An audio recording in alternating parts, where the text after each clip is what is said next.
Alright, hello everyone, and welcome back to Bingothon Summer 2022.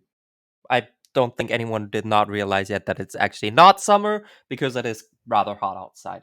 Anyways, we are raising money for Doctors Without Borders, and if you want, you can donate to Doctors Without Borders by clicking the link under the stream, or you can type !donate in chat. Anyways, we have Xemsys in here, and he will show us Orient the Blind Forest, 5 lines, extreme, master difficulty. So take it away. Yeah, thank you, Flora. So, hello and welcome to Orient the Blind Forest. Been here quite often at Bingothon. This time we're doing a bit of a different flavor.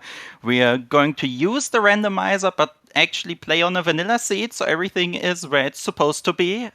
We just use that for some quality of life features that make this a lot less of a backtrack slog than it would be otherwise.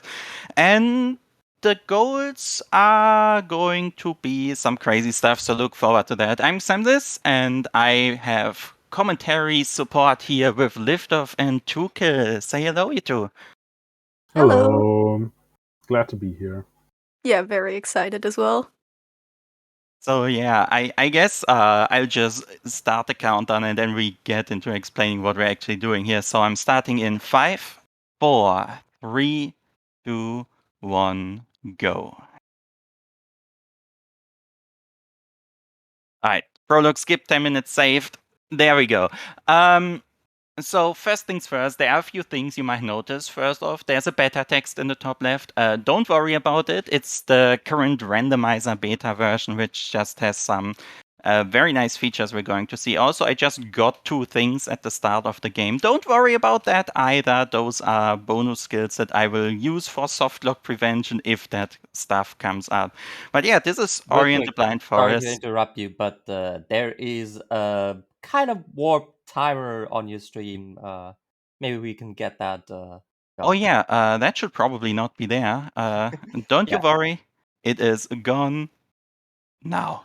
Alright, perfect. I'm also going to take this opportunity real quick and introduce the new hosts, because this is the end of my shift and sees.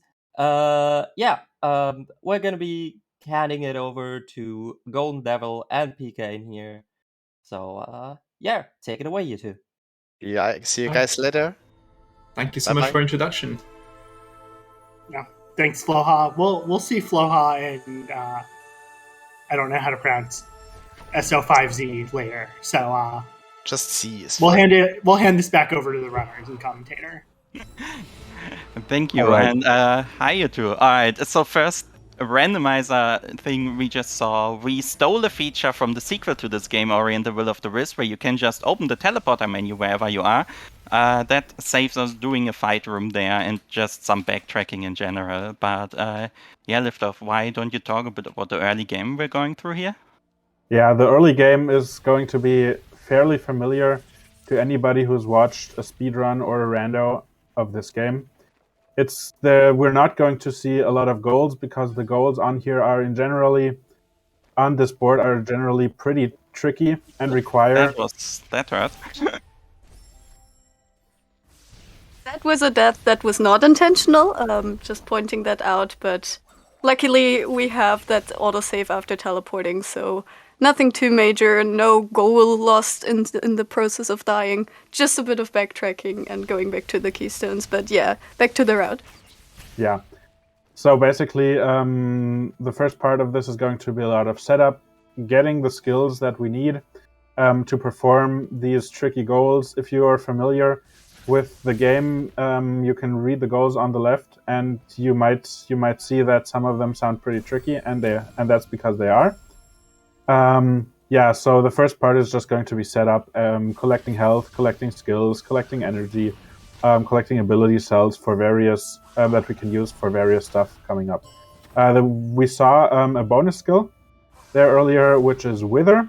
It simply allows Xemsys to die instantly on the spot through a button press. That's very helpful for a trick called Ghost Door, where after putting in 2 keystones into a door, saving and then dying, upon respawning the door will be open and you skip the door opening cutscene And yeah, so that's a bit of speed tech. And yeah, like I said, just running through here, collecting stuff, and going down to our first skill of the run. Wall jump, actually on wall jump tree. Yeah, this is a vanilla seed, as Xem mentioned, not rando. We're just using the rando framework to get some quality of life going.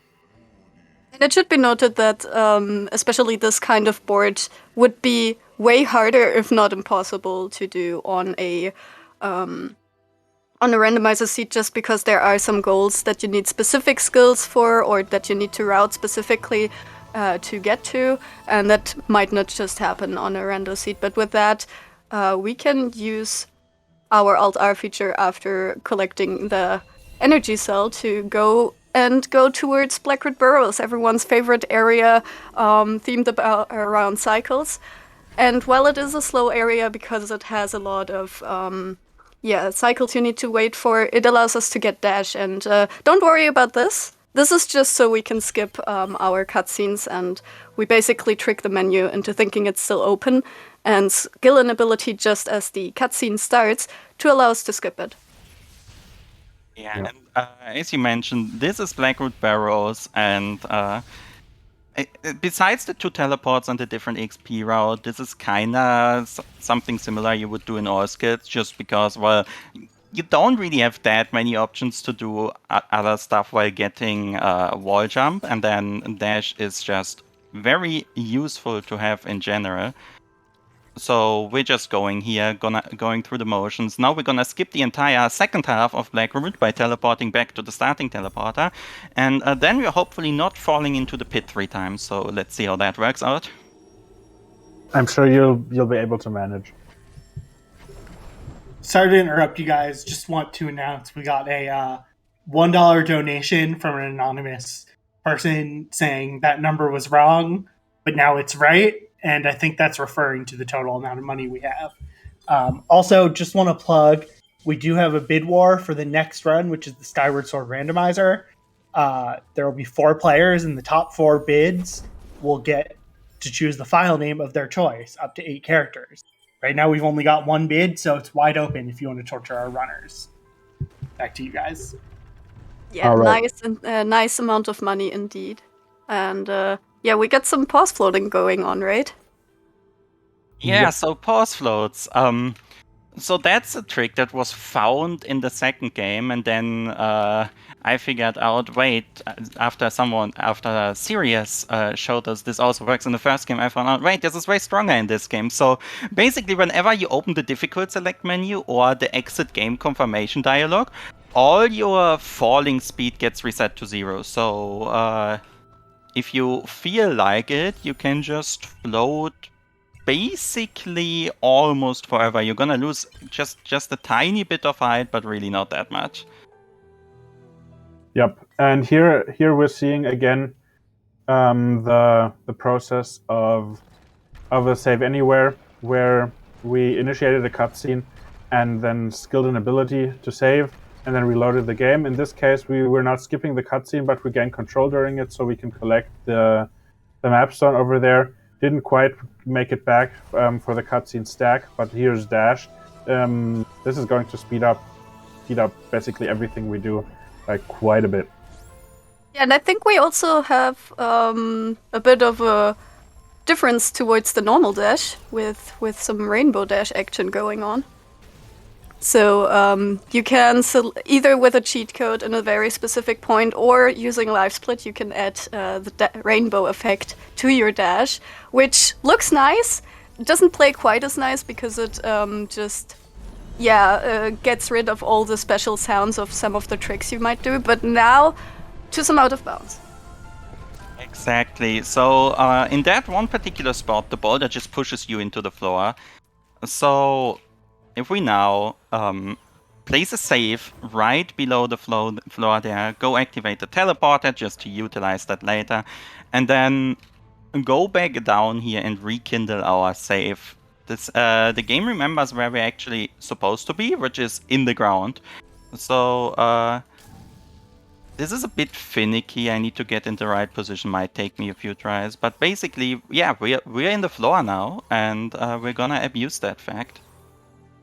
Yeah, and the map, if you look at the map and zoom out of it, you might notice that Blackroot Burrows and Moon Grotto are quite adjacent to each other. In a normal speedrun, you would do a very precise trick using a Frankie and a timed level up to get to double jump, but here we just we just go out of bounds and head towards double jump directly. It saves quite a lot of time and a lot of making sure you have the right XP. We will need those ability cells for tricks as save anywhere, so grabbing all the XP without having to worry about your setup is quite important, actually. Yep. And now we're coming up on double jump, another skill that hugely opens up the movement. You can combine it with dashes to gain a lot of horizontal distance, also some vertical, and yeah, that's going to be extremely helpful. And then how we proceed afterwards kind of depends on which lines Xem has chosen for this bingo. So maybe let's talk about that briefly. Which lines are you eyeing?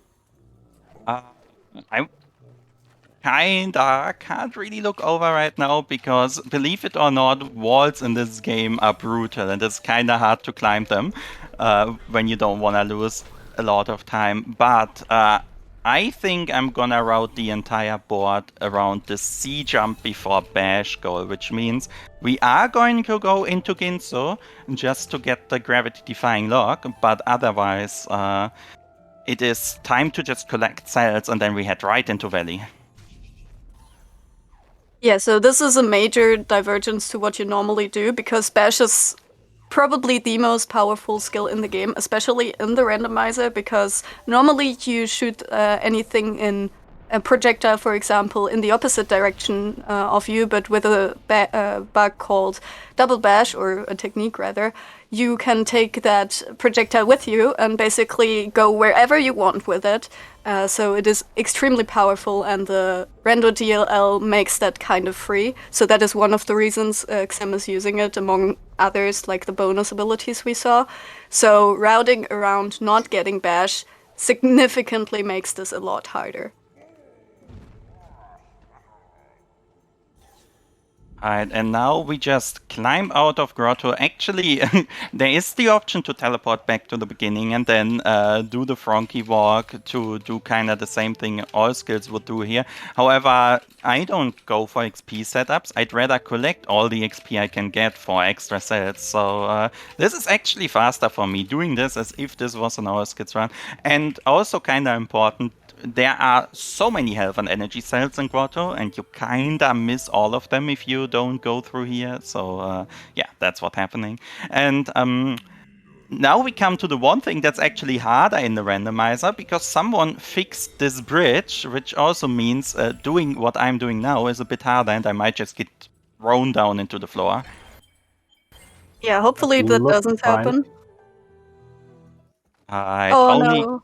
only got thrown down a bit, but since I have double jump, it is actually fine. Also, I did not get the level up where I wanted, so I'm gonna need to head back real quick and grab this energy crystal. Yeah, so we have that goal of opening all doors that could be potentially met, and doors also includes those energy doors, so wanting to open them, and of course also grabbing the health cell on top is definitely something Xem is looking for right now. We do need all the health cells potentially for the long swims in dirty water, as well as just making everything easy. As you see, there's a lot of enemies that are trying to snipe us constantly.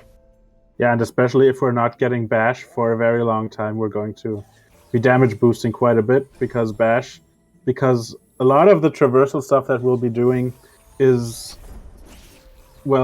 kind of programmed with the expectation that the player would have bash, and not having it makes it a fair bit trickier. So grabbing any health cell and energy cell that we can get our hands on is a very good idea while we're here in Grotto. Yeah, energy for now, until we get a dash upgrade, is mostly for saving, but you can't underestimate the importance of saving in this game. Like, the amount of time lost to deaths can be a lot if you just don't save a lot. So wanting that energy for that extra safety, as well as some later skills and everything, is just a great way to prevent you from going slow as well. We're Heading up. getting better on the XP. Sadly, I didn't get a level up there. As I mentioned, I kinda collected too much earlier, so my level ups are a bit off sync. But I also am only on 3 ability points right now, and that is not nearly enough for what I need. Luckily, we don't only get ability points by leveling up, but you can also find single ability points lying around. So that's so once the level ups need more and more experience later on, that becomes the better source of ability points, and we are going to need a lot of them. So yeah, fun fact: you can dash, crouch under between the rock and the hard place right there. But with that, Are you heading into Ginso and getting the gravity-defying lock right now, or what is your plan? 15 minutes, and I guess it's time to actually get a square. That seems fair. So yeah, we are entering the Ginso tree, the first dungeon of the game, also the home of the most powerful skill in the game. We're not gonna get that for the next 15 to 20 minutes or so. Instead, I'm just gonna climb up, I guess, and just nudge this log a bit here and bring it into swinging. And I'll do this like one more time, and then I just exit the dungeon and go back in. And if everything went well, we're gonna have some fun once I get back up. Yeah, if everything went right, you will see what we mean by gravity-defying log. Where did the log go? There it is, just flying around all over the screen. Alright, that's the gravity-defying log. That's one goal down. Up to 24 left to go, depending on how fast the spot turns out to be. This game makes sense. This is definitely a showcase of stuff you wouldn't really normally see unless you're specifically looking for it, and this gravity-defying lock is one of them. And it's just really cool to see, and is actually also used in a speedrun. Like, this is used in the true any percent speedrun, or well, not true any percent, but the any percent speedrun that gets to that lock and magic happens. That's just my summary of the whole thing. That's a very fitting summary, yeah. Alright, now I'm 1 ability point away from getting Charge Dash, which means I actually can start heading over to the left side of the map now. I need Charge Dash for a very simple reason. Routing around both 8 keystone doors, needing to stay closed, as well as not having... how's the skill called? Not having Bash is kinda hard, because I need Bash to go into lower Blackroot, where I could get Grenade. That's because there's also a goal on the board which tells me I need to get a projectile into lower Blackroot to enter it. So I don't have any way to break blue walls. That's kinda a problem when there are blue walls in the way from me to the left side, which means I need Charge Dash. And with this, I finally have enough points to get that, so now I can actually go to the left side of the map.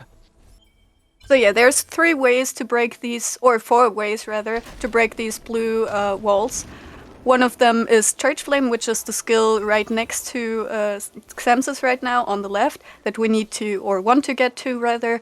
Then we have Charge Dash that Xem is currently using. We also have a later skill, Grenade, and we, in the speedrun, use Stomp to destroy them from the right side. As this is the route, you would normally take that as what you do. But since we need to open or have keystones in 8 keystone door at the same time, we can't get to Stomp just yet. So he is using that Charge Dash to get through because, yeah, that is the only possibility. And now, a safe drop, which is you save there and the game doesn't know where to place you, so it just places you down.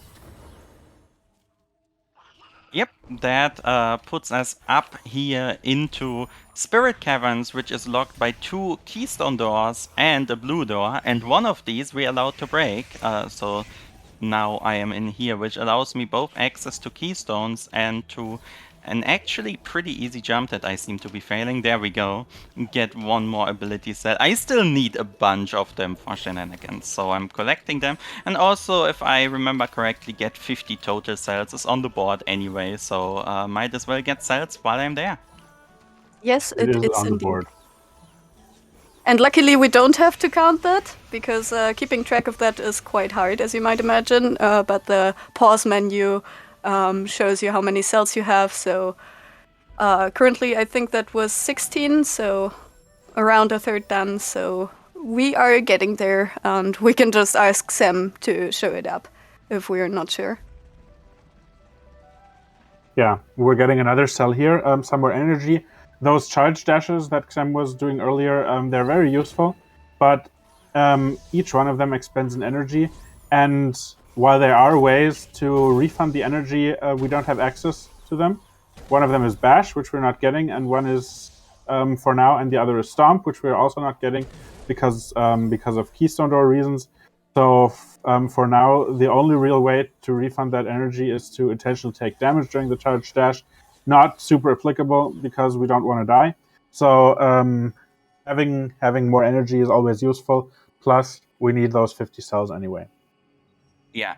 And since we're in a cutscene, we actually need to watch. If you guys got a donation or something you want to read for about a minute, then now is the best chance. All right, yeah, that will be absolutely possible. Thank you very much. I wanted to remind everyone that, of course, we are raising funds for Doctors Without Borders, specifically their emergency relief funds. So the money we are raising is going towards amazing causes like that. And, I'm just thinking we're very close to hitting $1.7K in total donations. If you want to help reach that milestone, for instance, we're basically a bit, less than $50 away from it. There are some prizes that you could also obtain by helping us reach the milestone, which includes, for instance, a digital copy of Mario Strikers Battle League on the Nintendo Switch, or the Team 17 Grand Prize Pack. So you can check them out by typing !prizes in the chat, and you'll see there's a lot of stuff you can get out of your donation, plus all the fact that you're donating to an amazing cause. With that said, thank you so much for the support so far, and let's keep it going. All right, thank you so much. Yeah, so what I did there is open the save anywhere to place a save while starting a charge dash, which means once I die here, the game forgets that walls exist, and I'm on the other side.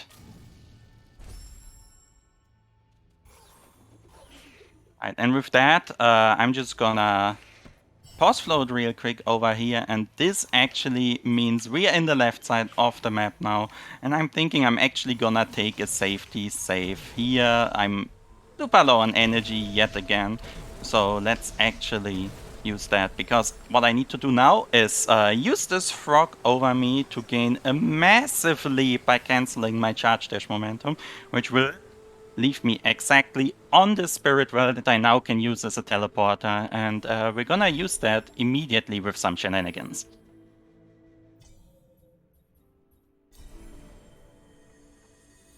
Yeah, so normally you only get to the left side with Bash or Stomp, so that out of bounds was absolutely mandatory to gain otherwise. But now we, by opening in, say, on the teleporter, maybe Liftoff, you can explain it a bit better than I can.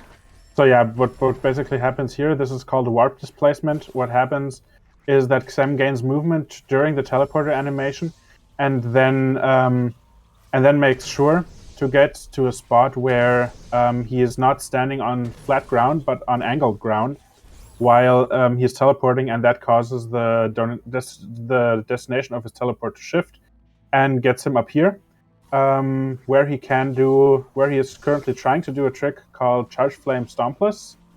He's trying to redirect that spider shot with his Charge Flame explosion, and then run away really quickly to unload a wall that is in the way, so that shot breaks. That won't look good. So that shot breaks the rocks above the head of Kuro, the angry bird, over to the left. And because we can't, normally you need Stomp to break those, and we don't have it for reasons that have already been explained. So this plus this is a goal anyway. So Yeah, so this is one of the reasons why the estimate is so high. We have something we like to call sign RNG, and if you see the orb that is following me, that's actually bobbing around randomly. So you kind of need to hope your orb is in the correct position when you do this redirect, as well as the shot being in the correct position. This might take me 5 minutes, but it's kind of mandatory to do on this particular route. So I'll see if I can get it quickly, otherwise I will actually show you with debug what is going on here, so you kind of get an understanding for what's happening behind the scenes here. That shot looked super low. So yeah, I'll give this about a minute of attempts, and then I'll bring out the debug to show you what's going on. Also, this uses another nice feature of the randomizer where T-Flame by default only costs half an energy, and if you skill T-Flame efficiency, charge flame efficiency, it becomes free. So that is how Xem is using, or well, not using all of his energy on this trick. Because refilling your energy or dying every 2 attempts would be kind of annoying. At this point, this is how you call it, marathon stuff. But yeah, let's see on the next attempt. This one, I'll just open up the debug menu and show you all what's going on. So if you zoom out, you can actually see there the terrain left of this part is unloaded while I stand here, and all the way over here on the left side are rocks. So the shot travels through the void and tries to hit the rocks. However, only this top part here, I don't know if you can see the cursor on the screen, but only this particular part here on top actually has a hitbox. So yeah, we need to get a very precise angle here. and yeah, with the bobbing of the source where the charge flame actually comes from, sometimes you just can't really hit it. It's a bit of an RNG thing, sadly. That one looked good, but what do I know? Yeah, it Yeah, is impossible to judge tell. these.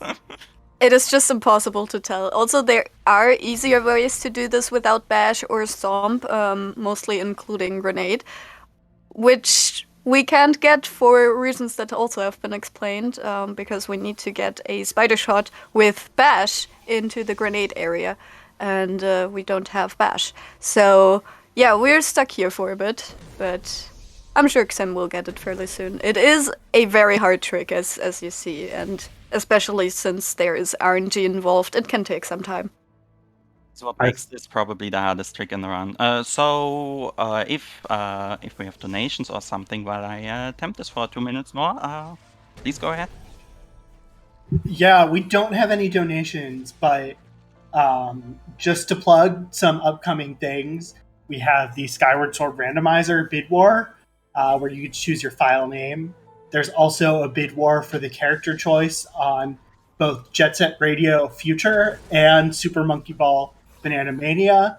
Plus, there are a few different bids for the Terraria run, and these are all the next 4 or 5 runs, so there's plenty to do. And again, just want to remind everyone that we are raising money for Doctors Without Borders, who does great humanitarian medical assistance all around the world. If you type !donate, you can find the link to donate. Every dollar counts, and every dollar helps them do great work across the world. Thanks. Thank you so much. Okay, so let's see if I can finally get that angle. I have a problem where my sign decides to not. So you see how sign is bobbing up and down. I need him to be down. He doesn't want to be. Kinda bad if you actually need a high angle, but we'll get there. We'll get there. Also, as some are pointing out in chat, you can indeed do this without sign, and it's making it easier because you don't have to deal with sign RNG. There's actually a speedrun around not collecting sign as our basic ability, and yeah, the speedrun for that is absolutely amazing to watch. So that would simplify things, but not having sign, of course, would make everything else just a little more annoying because you can't really defend yourself against enemies. That one looked like the angle. Yeah, Was that the one one. you wanted. That was not That's too low. That's too low. Still too low. still too low, yeah. Barely Dang. doesn't hit. Sea Flame Stompus. Yeah. Truly a cruel mistress. It is. At this point, I'm unironically thinking about improvising a C-dash version here. But let's maybe not go for that quite yet. I'll just look at these shots for a bit. I don't wanna... Oh, there it is. That is still too low. We're getting higher and higher on our shots. Just not quite where we want them yet. All right. Now I want this one to hit. Come on. We shall get a hit. I believe. Oh, that one. Come on. And there we go. Camera snaps over. Rocks die. And with this, GG. I'm finally through the part that scared me the most about this board, honestly. Now First we can... try. Yeah, all of these beforehand were obviously just warming up. So first actual try. And there's just one problem when you show this up for debug, which is your camera is kind of messed up. We can fix that. Reloading fixes it. So there we go. Now what we're gonna do is teleport an entirety of 3 meters to the top right, because there's a spirit well there, and I'd really like all my energy for the next part. Because now it is time to get into Sorrow. And if you've seen speedruns of this, this is where we normally do Sorrow Bash. The Bash part is kind of missing in my skill set right now, so I'm gonna need to do something else instead. Yeah, this is one of the parts where it really speeds up normally. We still need to do interesting shenanigans here. Maybe Liftoff can explain a bit better than I can what is happening. So this is a not super common trick that in a bout of creativity the community has taken to calling Sorrow Dash, because it's Sorrow Bash with dash instead of bash. And the idea is to get to manipulate these birds here. First, Xem is trying to place a save on that very edge there to have easier retries, because this is not something you usually get within 1 or 2 tries. There we go. We can save there. Nice spot. And then Xem is going to be jumping down, luring this bird up, and then luring it over and trying to get a rocket jump off of it to clear these spikes. And that actually looked pretty good. So I didn't quite get the height, but yeah, there's some manipulation going on, and a refresh on my double jump on this tiny bit of ceiling that actually acts like a wall and gives you a double jump back. that was close. That was quite close. There's also I could do this behind the save anywhere and zombie through, but if I can help it, I would not do that. So let's see if we can't just get it, and there we go. We are in Sorrow, and as long as I can get to an energy crystal, I think I'm fine. That's a pretty tough trick. Well done. Alright, and now we're finally in the area where we actually get wind and can fly, because getting wind is a world event that you get from completing the second dungeon of the game. I probably should not have put down the save. But since we don't really go there yet, we need to find another way into Sorrow. Once we're into Sorrow, no one ever thought we would get here without wind, though, so wind is permanently active up here. Very nice. So yeah, Xem is currently looking for some energy. Here's a crystal that should give him 2. Yeah, because there is one more barrier that we have to go through to finally get charge jump, and once we have charge jump, we're also allowed to finally get bash, and then the run is really going to open up. But yeah, there's one more barrier we have to get through, and we need to do a rocket jump for that as well. And as already mentioned, rocket jumps cost energy, so Xem wants to fill up here. Yep.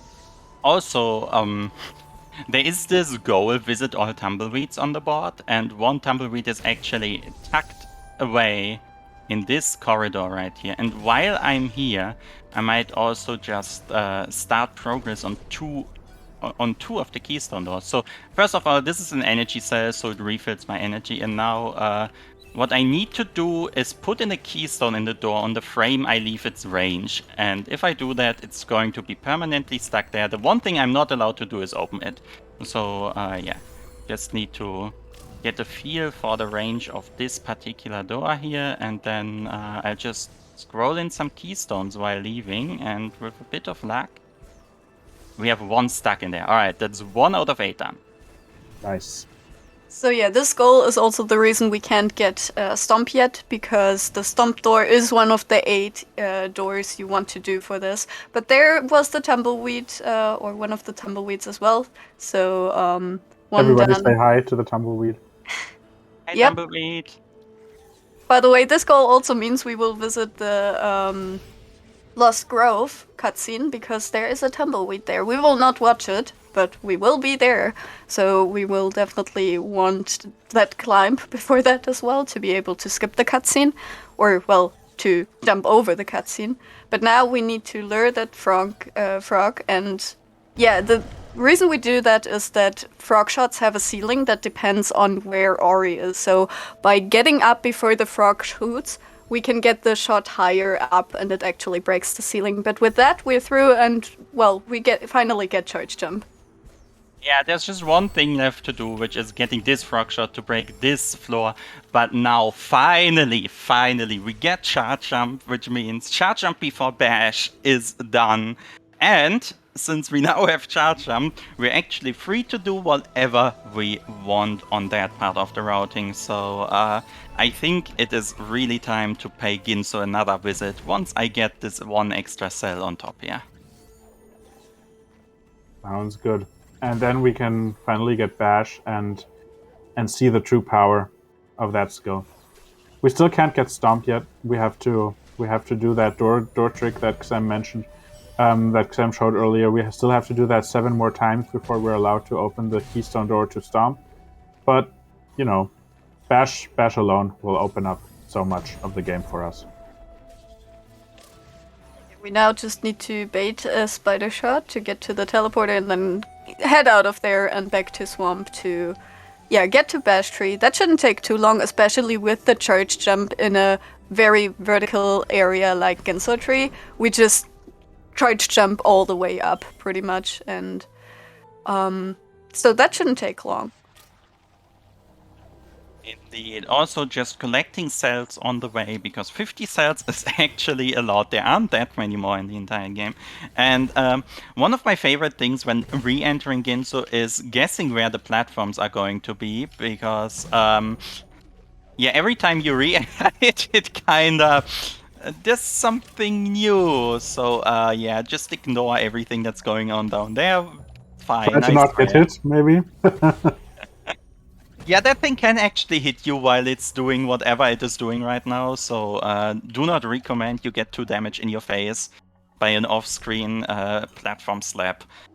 Alright, so this would be a place where we would normally... okay, I was too late on the cycle. Where we would normally out of bounds. Luckily, I have Charge Dash already, so I can just redirect this shot into the room and skip it. There's a mini-boss here, but since we have Charge Jump and Charge Dash, we can just explode him. And with that, all that's left between us and Bash is a single keystone door. So, yeah, we're going to get our best skill in just a moment. I didn't see a mini-boss. Was there a mini-boss? I swear there was one down there. But yeah, collecting keystones is important, not only for opening... yeah, mostly for opening all the doors, if that is something you want to go for on this board, but also for sticking them into the door before opening them. But now Bash, and yeah, we will see how amazing Bash plus especially Dash is. So yeah, Bash is this ability where we get an arrow, we shoot ourselves in the direction of the arrow, and whatever we bashed off of flies in the opposite direction. we have a glitch where you use a second bash on the next possible frame, which allows you to manipulate the two directions independently of each other. So you basically choose wherever you want to go and wherever your projectile wants to go. That's a pretty good combination. Also, it has a combination with Charge Dash. Charge Dash, as you might remember, costs 1 energy to use. So every time I want to go fast, that costs energy. If I bash something at the end, the Charge Dash gets cancelled. And if it gets cancelled, you get all your energy back. So basically get to do that for free too. So things get faster from here on. Even if they won't quite get max speed until we also get Stomp, which is a very, very powerful combination. But what we need to do for now is get a keystone stuck in this door and then leave. Yeah, same thing as before, getting out of the range of the keystone door and stick in a keystone on the frame you do so, will leave that keystone in the door. And there it is, so heading right out and continuing to do more stuff. We are still mostly in the setup period. Most of these will not be completed until like close to the end, or at least a bit later on until we have some more skills. But with that, we can now head towards Stomp Tree to also stick a keystone into the keystone door. I think that would be keystone door number 3? Yes. Indeed, that will be number 3. There's also one more in Sorrow that I just couldn't really reasonably get to.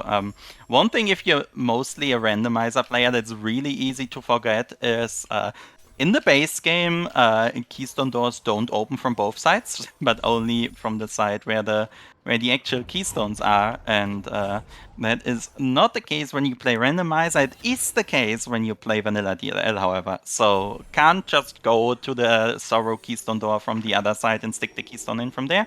Actually need to do it from the front, and I just didn't have the skill set for that, so I'm gonna need to revisit later. Yeah, but we need to revisit Sorrow for miscellaneous stuff anyway. So for now, we're just collecting more resources and possibly doing another out. Oh no, we're getting the shot to get into lower BRB, of course. So as Xem mentioned, you can with double bashes manipulate the directions of both the projectile and you, which means the projectile can follow you as shown.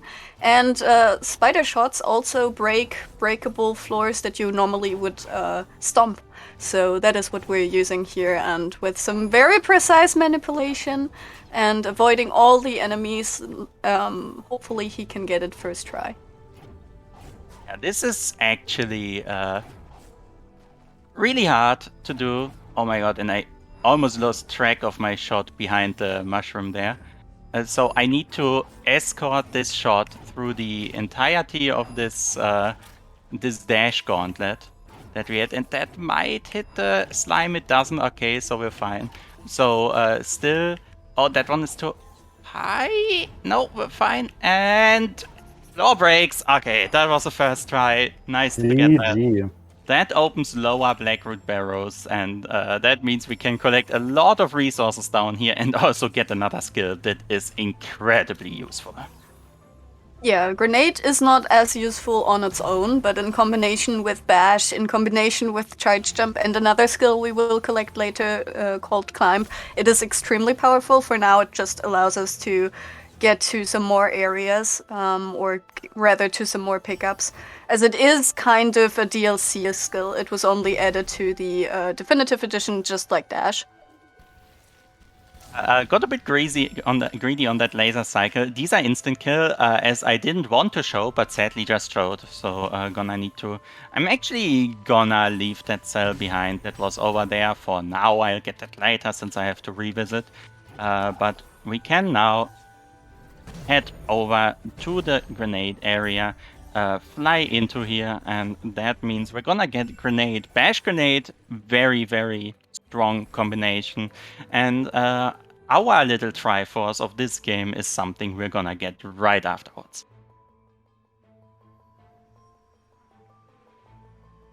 So yeah, as mentioned, grenade jumps, or G-jumps as they are called, because we have some G-jump on the board, basically require 3 skills. We need the grenade we just got, we need the charge jump we got earlier, and we need the climb. We need to climb and charge jump on a wall, aim that jump, and then hit grenade and jump 1 frame apart. And yeah, Xem will be more than happy to show you what it does. But for now, what is a hyperspeed? So this is a hyperspeed. A hyperspeed occurs if you save your game while you're in the middle of a dash, and if you then reload, the game forgets to slow you down after your dash should normally be over. So you can clear vast distances and just have some fun movement in general with it. It allows us to clear that gap over to Misty, for example. And we can see it again. Thank you, Xem, for showing off again. No problem. I love showing up tricks twice because I definitely did not dash into spikes 3 times. So yeah, this is Misty Woods.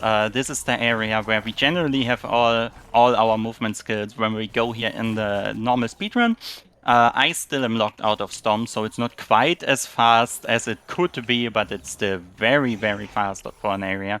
And Misty is in a really interesting spot here for this run, since it has a keystone door right at the end. Sadly, I kinda don't... You can see it here, by the way. I could now glitch through this wall and just fall right to the keystone door and put my keystone in there.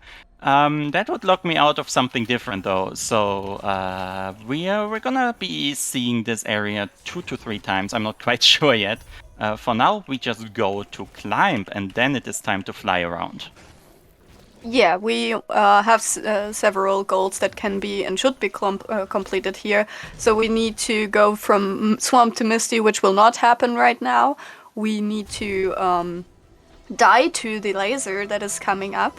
So I would assume that is something that you will do right now. And then, of course, we also need to grenade jump through a laser, which can be done here, but can also be done on different occasions. And yes, we also need the Gumon seal by the end of Misty Woods to get into Forlorn Ruins, since there are some things. Or, well, I would assume Xem is just going to use a out of bounds out of Misty into Forlorn for that. But regardless, we need to go to Misty to get into Forlorn. I just died to the Misty laser. That's set up for later, basically, since it's a goal. Now, what I'm going to do is get back to full life, put my platforms on the correct cycle. And this is finicky, so don't expect me to get this first try. Basically, there is a certain spot in this wall where if you just wiggle around, you will dash through. And since I'm not an out-of-bounds runner, actually, I just... So story of how this existed. Floa just asked me, hey, do you have a 2-hour run for Bingothon? And I'm sitting there looking at our boards. Might need a new board for this. So I just came up with some glitches and harder tricks and longer tricks for this. And this is one of them. I really need to get through this wall, but Ori doesn't want to. By the way, just to put this into perspective, while we are 46 minutes into the run, the estimate can easily be met because most of this was still set up and getting all the skills. As this is a Metroidvania, runs tend to be faster as you get more skills. But with that, we are in the void, and if you look at the map again, Misty is right above Forlorn, so in Forlorn we are now. This is the second dungeon of the game, the dungeon which gives you, in the end, Wind Restored, as mentioned before. But we are not here to do any of that. We mostly want to get 1 keystone stack in there, right? Indeed. So there are many things we can do here, including the glideless Forlorn escape. Sadly, for the glideless Forlorn escape, I need to get through this keystone door, so that's out of the question for now. Instead, we are just gonna wiggle around here for a bit, get our keystone stuck in, and that's all we wanted to do here. So remind me, which keystone doors am I missing, or how many do I have right now? I'm missing the one in Sorrow 4. and 2 in Glades. Yeah, 1 in Sorrow, 1 in Glades, and Misty. Were you using that one? That sounds about right. Okay, so next goal is getting back into Sorrow Pass. So that's what we're doing next. And while I'm there, I should do some other stuff. So this is actually a moment where I will need to restart my game, which will be about 5 seconds or 10. So yeah, in Sorrow, we need to visit another tumbleweed because we've only done one. And yeah, what Xem is setting up for here is a trick that he himself is very proud of. It is a visit. It is also using a tumbleweed, but it is the goal of getting the tumbleweed to Valley. Yeah, I The- just realized I need Storm for that, so might need to reload again later. Can't actually quite get it yet. Yeah, you need to get the tumbleweed out of there. That makes absolute sense that you would need some for that. But yeah, the setup is basically so the save file is fresh and the game memory can be manipulated the way you need it to be manipulated. And here is the version of Sorrow Bash we would normally do. So this is, as you can see, a lot easier and requires a lot less setup. So now we can at least... What are you actually... yes, the second keystone door, of course. Yes, there's yeah. one more keystone door here, which will be keystone door number 5.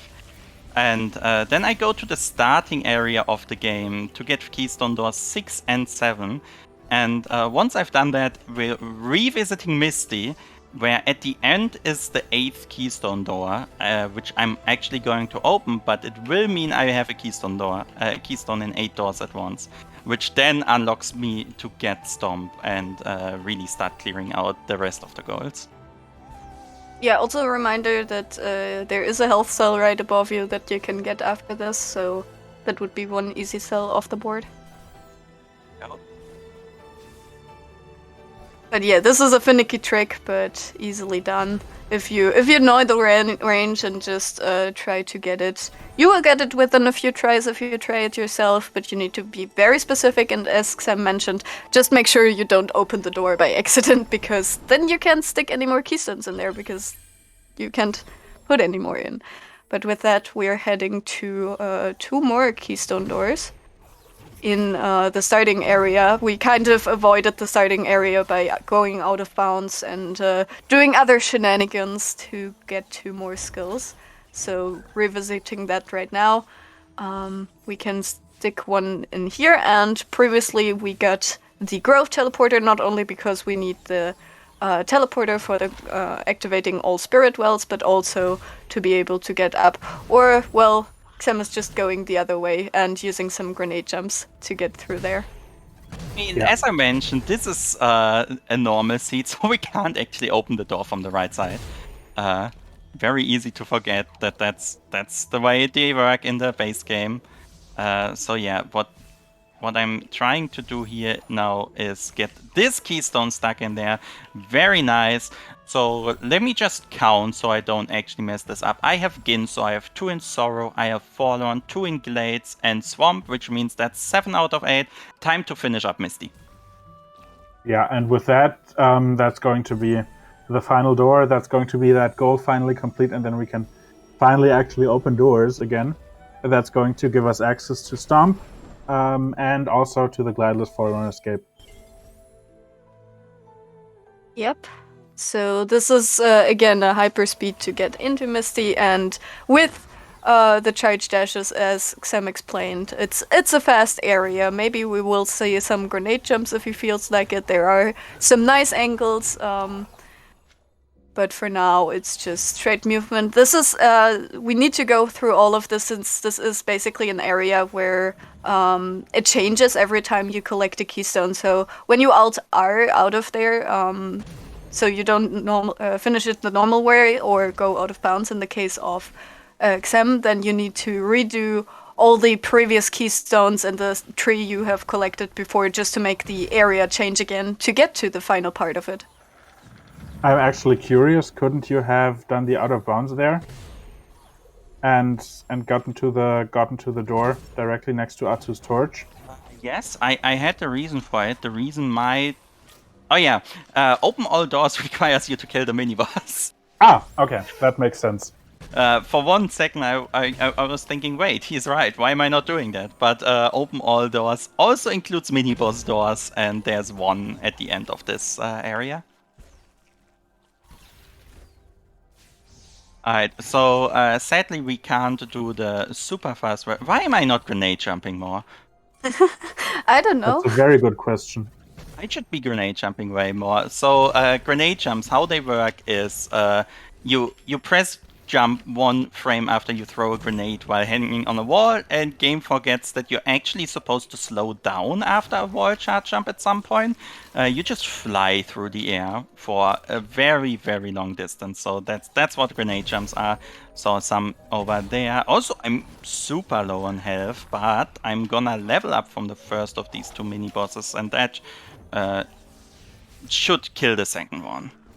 It doesn't quite kill him, but now he's gone. So that's 1 more door done, and the moment I put the keystone in the 8th door here, which is now, that goal is also complete, so I'm now perfectly allowed to just open it up. And with that, we're leaving. I won't stomp. Don't you Stomp. want to get Guman Seal first? Oh no, right, we have fallen access. I'm dumb.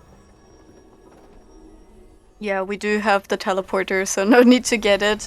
You normally just need to carry an orb, and while you carry that orb, you can't use dash, you can't really use bash unless you do some shenanigans with it.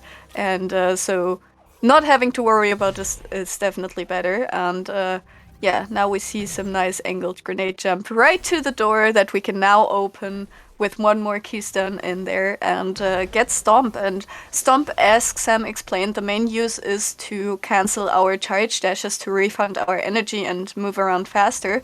And so besides that, it is also an attack and opens up some areas via stomping some pegs.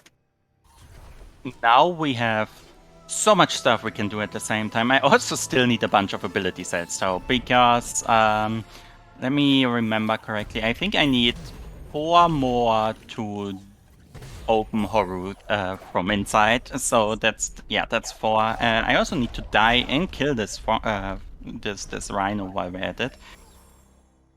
And then So stomp on it. Stomp on it. You have stomp all enemies on the True, board. and we finally got Stomp. So yeah, this is what we're doing now. We just died to the rhino.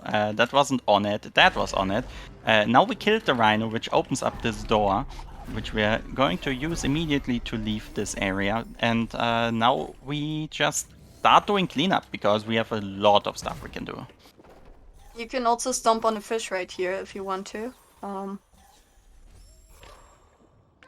Since we have poisonous water and that will stay that way for the entire rest of it, we need to be very careful which fish we do stomp, because some of them are hiding far under the water. And we will return for this if we decide to do the 3 long swims in dirty water, because one of them is in swamp up until the keystone, mapstone right there. So a lot of backtracking on this board specifically, and in this run as well. So say hi, Kuro, by the way. Hi, Kuro. Yeah, so I'm pretty sure I had the reason to be here. Probably just stomping some enemies and collecting more cells, because now that we actually have all the abilities, there's a lot of stuff that wasn't open before that is very open right now. And we also need these health cells for the dirty water swims, which are on the board, as you mentioned. Also, yay. Yeah, I should stomp on these. There's also a goal we can get here, which is if I just fly here, this elemental explodes randomly. So yeah, that's a goal. Stomped on him too. And now I can get another cell up here. Don't forget to get the teleporter here as well. True. Do we have Bronchi Stomp 5 packs? We don't, right? No, we We don't. don't. Okay, that's good, because then I can actually get it without troubles. I should stomp on the Bailing, did that too. And yeah, we stomp this pack, which opens up the teleporter up here. And this doesn't count as a door, by the way. That's a pack, not a door. Only mini bosses, energy doors, and keystone doors count. And with that, what's the next thing I should do? I think I wanna visit the tumbleweed. Did you visit the one in Sorrow? I'm not I too visited sure. both, yes. Okay. So there is a thing that you can debate whether it is a tumbleweed in Horror. It is kind of not a tumbleweed though, because yeah, It's a Xem, maybe rock. you as the expert. It's a You, rock. you can't do some fancy stuff that we're going to do later with it. Yeah, That's so be basically excited it. for that. Okay, so we're at 33 cells, by the way, in case you're keeping track of that. Stomp the red frog there. While I'm here, now gonna recollect this ability cell. And there are also 2 doors down here. 2 mini-boss fight rooms. One is mandatory, the other isn't. We're just gonna get both. Luckily, we can just pretend we want the cell behind this second door, and it's not even timeless. So, yeah, going down here, that's another door gun. And basically what we're setting up for is... at the bottom, we need to do some swimming that is definitely not good for your health. Yep, we need a lot of health, and we luckily have Ultra Defense to halve all the damage taken by dirty water. But it is a very careful maneuver anyway. There are some fish that can help us get out of there, or in there rather. So now we just obliterate some enemies to get through this room, and can go towards Lost Grove, which is added in the definitive edition. It in the base game gives us a bit more information on some of the characters, but we're gonna skip all of that with one grenade jump to visit some tumbleweed that is in that cutscene. But for now, we want to stomp on some more enemies. Yes. Can't forget the murder sharks to stomp on them.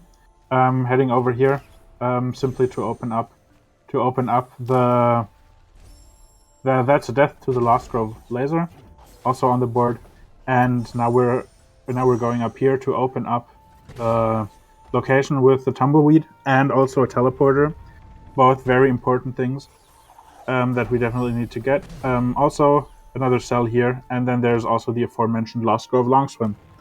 So definitely worth it coming down here. Yeah, this is kind of a hotspot right now for this go. And while we're doing this, we're also getting a lot of ability cells, which is really, really important. There's also kind of this small problem of things just getting more expensive the more you've already skilled. And at some point, it's going to cost 2 to 3 points per save anywhere. And we need those save anywheres to utilize more than half the glitches in this game. So yeah, I need these cells for some stuff I'm doing later. Just as a side note, we have that second bonus ability, which is respec, which just allows you to get back all your ability cells and reuse them, which is simply, as Xem mentioned, as a as to make sure that you don't soft lock because you can't SA. And everyone say hi to the tumbleweed, hopefully. Saw it in the background. Yeah, there was the last tumbleweed, the third tumbleweed, which we needed to visit. So that has been visited now, while we just jump over a cutscene trigger that we basically cannot reasonably or fast skip in another way. So now it is time to take another trip into the Ginsu tree. This is going to be trip number 3 because we need something at the top of the Ginsu tree, and it is not the clean water. Also, high. And we can check. We can check in with our friend the log. So it's always nice to come back here. Also, don't forget to stomp on the Geimer. I already did. Okay. But yeah, that bramble just exploded in a Gema. I have never seen that before. I'm so happy. So now we have a log just lying around in the Gema room. I love this game. Yeah, this is one of the games, the more you play it, the more weird stuff you will find. Just there is never-ending weird stuff in this game. So it is amazing to see. Oh yeah, speaking of weird stuff, this isn't useful. It also has no reason, but yeah, that happens.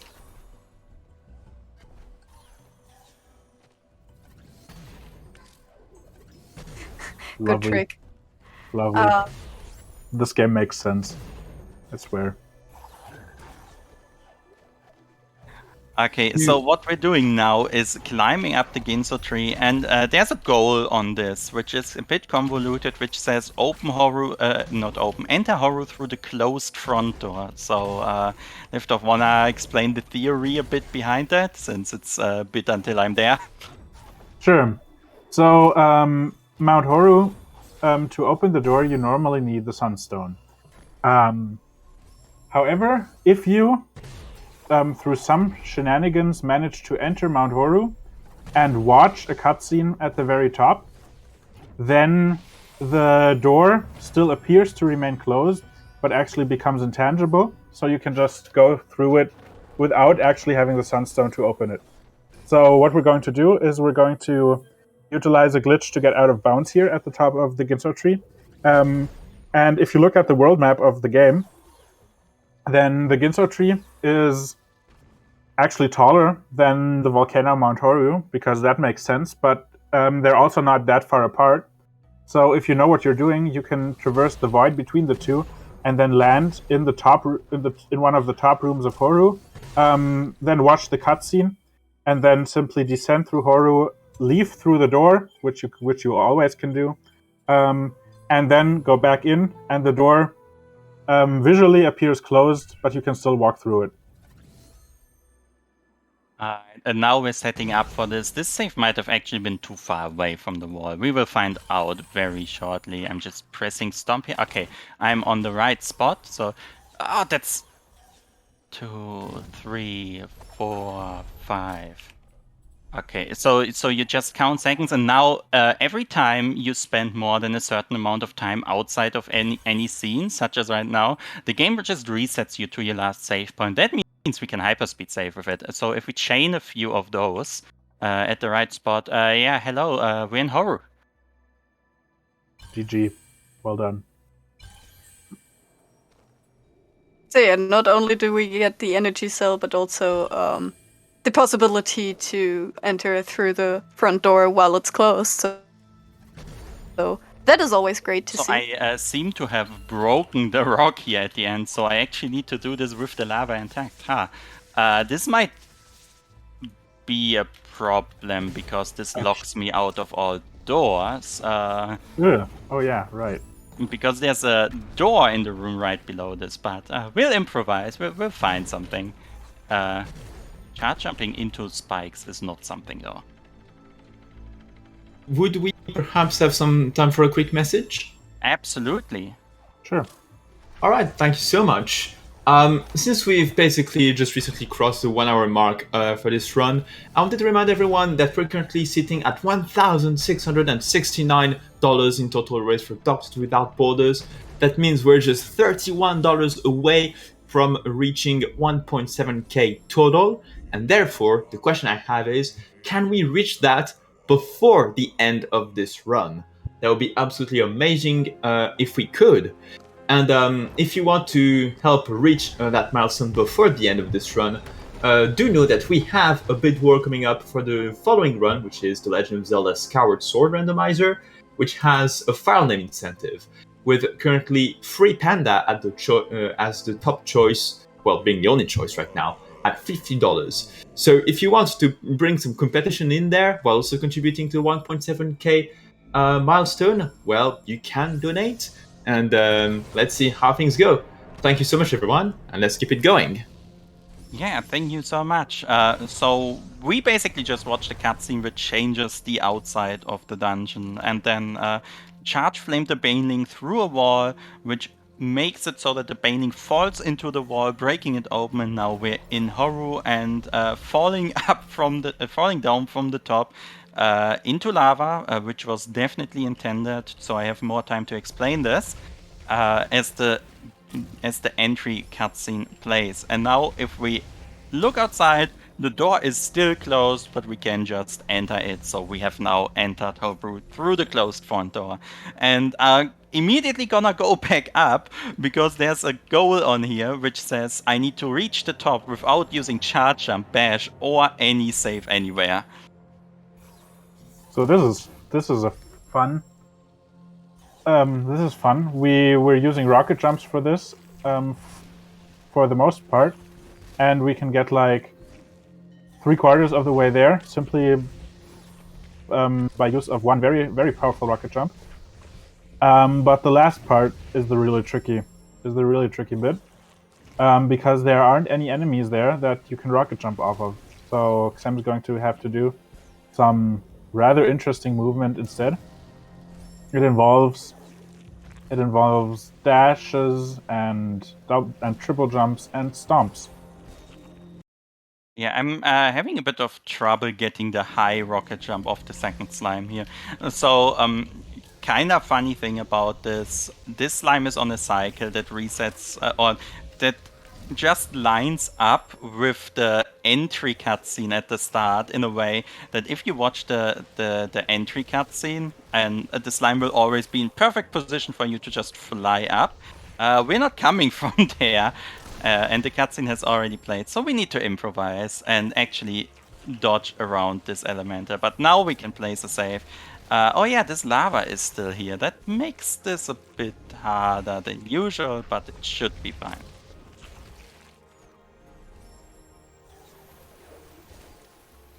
So yeah, this is a very precise trick, and just to remind everyone, while it looks like we are not even halfway through the board, a lot of the stuff was set up, and a lot of the cards have at least been started.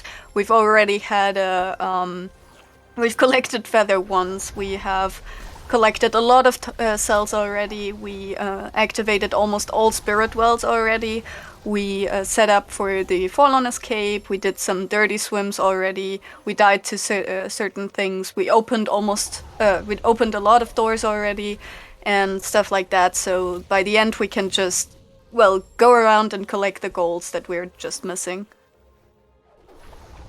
I need to remember where you dash into the spikes. So what I'm basically using is a combination of two things. First is stomping on an enemy, including these elementals, refreshes your jumps. So I'm stomping this guy to get them back. And then I'm heavily abusing the iframes you get from taking damage. So this basically puts me up to this place where I can now place a bunch of saves to heal back up to full. That's the checkpoint, and then we go to the second wall. So spikes knock you back. You're not supposed to actually climb them. If you stomp right after taking spike knockback, you don't take that knockback. So what I'm doing there is stomping at the wall to get rid of my knockback, and then I jump out of the storm to actually continue climbing during the iframes. And if I do this twice and don't jump into the elemental, I'm basically at the top. Yeah, this is some very very tricky movement, but Xem is performing it very quite masterfully, and I'm sure he's going to get it very soon. I've personally always found the second half to be tougher than the first, but I don't know. Is that the same for you, Xem? No, but I so there's a small lip here between the two spikes, and if you jump into that, you're just gonna be sad. Oh yeah, I have a level up ready, so that makes this easier. Yep. GG. Nice That job. is reaching the top of our room. And now, since we're at the top, let's go back down. Because there's one more thing. I'd really like the teleporter. And there's a solution for that. Yeah, so normally to get to the teleporter, you would have to clear the entirety of Horu, so go down from room to remove the lava. But turns out the lava isn't solid, and if you just save on top of it, the game gets confused yet again and places you onto the teleporter directly. That's all teleporters. So activate all spirit wells has been done. Now it is time to clean up some stuff in the glades area, which means, first of all, it is time for the second dirty water swim out of 3. And then I would say, despawning a log should be pretty fast. Yes. Despawning a log will be very fun to watch and very like, oh, wow, why did they do this? But for now, we need to heal up a bit and hope we don't die to this swim. It isn't called a long swim for nothing. This is usually called the valley long swim since it is in valley and is a long swim. We are very apt with naming our tricks and places, so with that we have some more energy and can head back out of there with the teleporter, so we don't need to swim all the way back. How are we doing on the cells, Xem? We are doing at 39 out of 50 right now. All right. So that's coming along nicely as well. Can get one more cell right after this, because next thing I'm going to do, I think it is time to hear some good music. Ooh, okay, so everyone's favorite or second favorite track will come up very shortly after we despawn a rock, because it turns out there's one rock in the game that you can actually bash, and since rocks weren't intended to go places, if you bash it far away enough from its original position, it just disappears. And there we go. Xem, by the way, while you're in Glades, you still have to open the key doors here that you glitched earlier. Yeah, but I don't have any keystone. Oh, yeah, good point. That makes that a little tougher, huh? Mm-hmm. So that's the next problem that we need to solve. Luckily, Forlorn is about the best place to solve that problem. So first of all, I'm gonna go get my keystone back out of the door. I want that. And now then, I'm gonna set up a save here on the lip and take over liftoff. Yeah, and then we're going to do a trick called a key dupe. And what it basically does is if you die while you have a keystone stuck in the door, you and your save is far enough away that when you're at the save, the door isn't loaded. You get the keystone. You double your keystones that way. That's why it's called key dupe. And here in Forlorn is pretty good because it's like directly next to a teleporter, and you can die pretty easily with that spider shot. I mean, dying easily, we can die easily everywhere because we have Wither, and we can dupe up to 3 keystones here per dupe, because you lose the ability to dupe once you open the door, so you can't dupe 4 keystones, but you can dupe 3 here. So, keystone routing has been a lot of pain throughout this thing. You might have noticed that once I put in my last keystone, I actually ran out of them. I pretend that was planned and not lucky, but keystone routing has been a pain. But luckily, we're out of all constraints except for the one where I'm currently not allowed to get clean water, because I still have to do Swamp Long Swim, which is the longest of all of them. So kinda want 1 extra health for that, which we're gonna get right here. For now, we watch a bunch of cutscenes which inconveniently stack on top of each other because we've never watched the entry cutscene, and now this door will open, which lets us go into the later parts of the Forlorn Ruins. Yeah, so Forlorn Ruins Escape is the place where you unlock Wind Restored, and you get there after you have collected Feather and Climb. So this is basically the first escape in the Ginso tree is the Bash escape. The second escape is really the Glide escape. So having to do it without Glide requires to be quite a bit creative. So we can see what Xem has prepared for us. There are a lot of spikes all around, so that is another reason why we're doing it this late, because we need not only a lot of skills to be able to comfortably do it, but also a lot of health to be able to, damage boost through some of the spikes. Yep, and we have our 11th health collected there, or rather 8 collected, you start with 3, and time for some really, really good music, which is probably gonna be interrupted by a lot of chart jumping noises.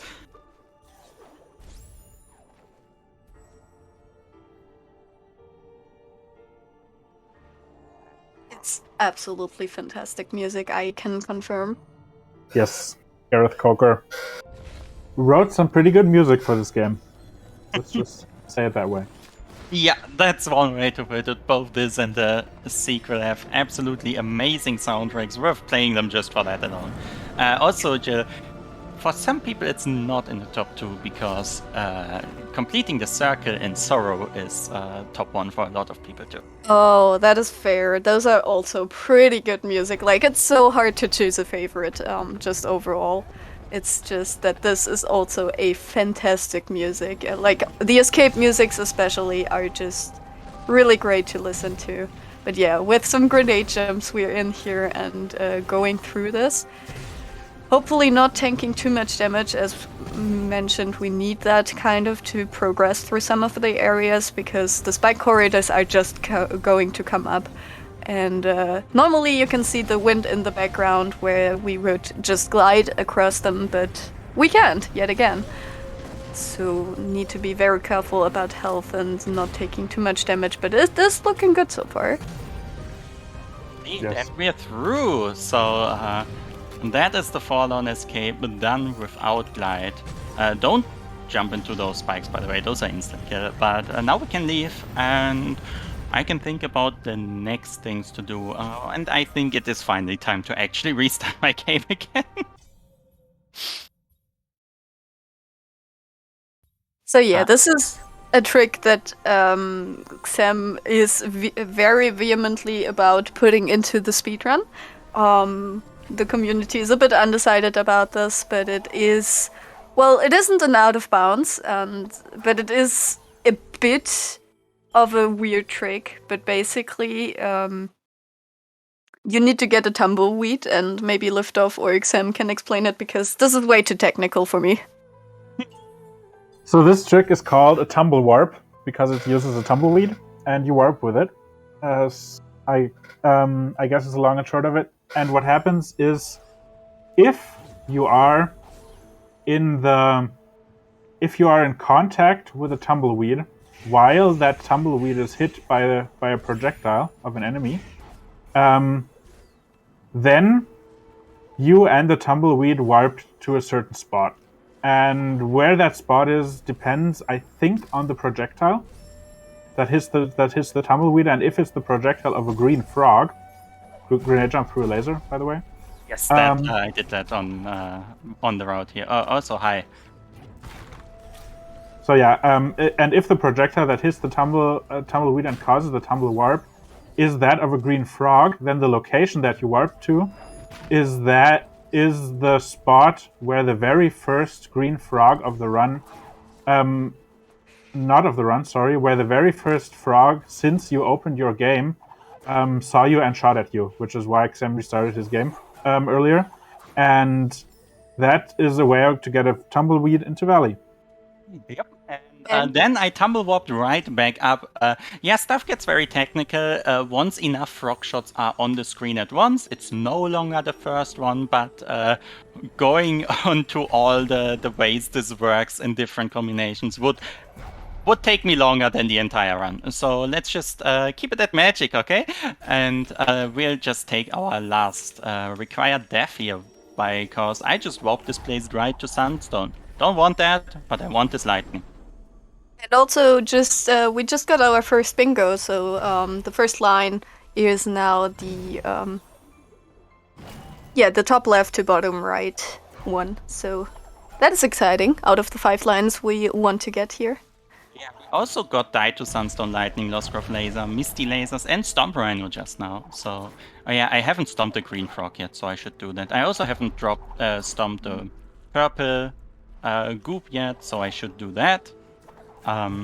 Keeping track of what you have stomped and what you haven't stomped is kinda slow over a long run. But also, did you notice these rocks are back? This is a fun side effect of doing a warp displacement into Valley or Misty. It respawns these rocks, so that's nice. And if we break them, it respawns the animation where Kuro bonks her head, and this feather drifts down, and we can collect it. And it doesn't actually do anything because we have feather already, but we can collect feather twice, so that's fun. That's another goal. Yeah, so we're just gonna wait for the feather to float down. It should also be noted, normally when you play bingo with the normal rando DLL or vanilla plus DLL, that one will track for you what you completed and what you didn't. This is of course a modified version since Xemsys came up with these goals by himself, so in that case they don't update, so we have to keep track of which enemies he stomped and didn't stomp yet. Yeah, thanks again for tracking and clicking. Yeah. Is now a very good well. time for a plug? Seeing how I'm gonna swim for a minute, yep. Okay, perfect. Just want to remind everyone that Bingothon is raising money for Doctors Without Borders. It's an organization that does medical humanitarian aid all over the world to anyone in need without, irrespective of race, religion, gender, or political affiliation. It's a great cause, and if you want to donate, you should type !donate or check the link in the stream, donate.bingothon.com. We also have a number of bid incentives coming up, including the Skyward Sword randomizer file name choice, as well as some others for the next few runs of the day. Thanks, and back to y'all. Thank you very All much. right, very cool. So this So, is the third go ahead. of our 3 long swims. So that's another goal marked off. And now we're teleporting out. We don't actually need to swim back out again, and we're back in Ginso. What's happening here? So now that we no longer need dirty water for our board, it is finally allowed to clean the water, and we have one goal which you can do in dirty water, and I'm absolutely not going to, which is burn to death while swimming. So you know what? While I'm here, let's just hear good music, complete the dungeon, and then burn to death while swimming afterwards. Yeah, so maybe that should be explained in the meantime as well, since it is a fairly interesting trick, actually. Okay, so while Xem is doing this, doing the Ginso escape, hey, we did Forlorn Escape without Glide. Do you want to do Ginso Escape without Dash? Too late. It's not on the board. Would have been cool though. Anyway, there's a glitch called Air Swim in this game, and it basically allows you to swim through the air. And if you initiate Air Swim, the game thinks you're in water, so you would take constant damage if the water is still poisonous, which is why we need why clean water makes it a lot easier. And then you can just swim through the air into a lava patch, and then you die, and then you burn to death while swimming. So that's what we're going to do. I'm gonna just go ahead and say sound warning for those of you who are sensitive to that. When Ori touches the surface of water, there is a little taking breath animation, and that is going to play every single frame. So if you're not about the sound spam, probably put it a bit more quiet here as I rekindle my save, which is above water while underwater. And yeah, Ori, thanks for the noise. Great game, great game. Amazing. And now we can swim through the air,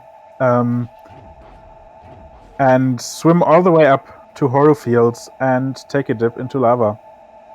Sam, I actually had a question looking at this board.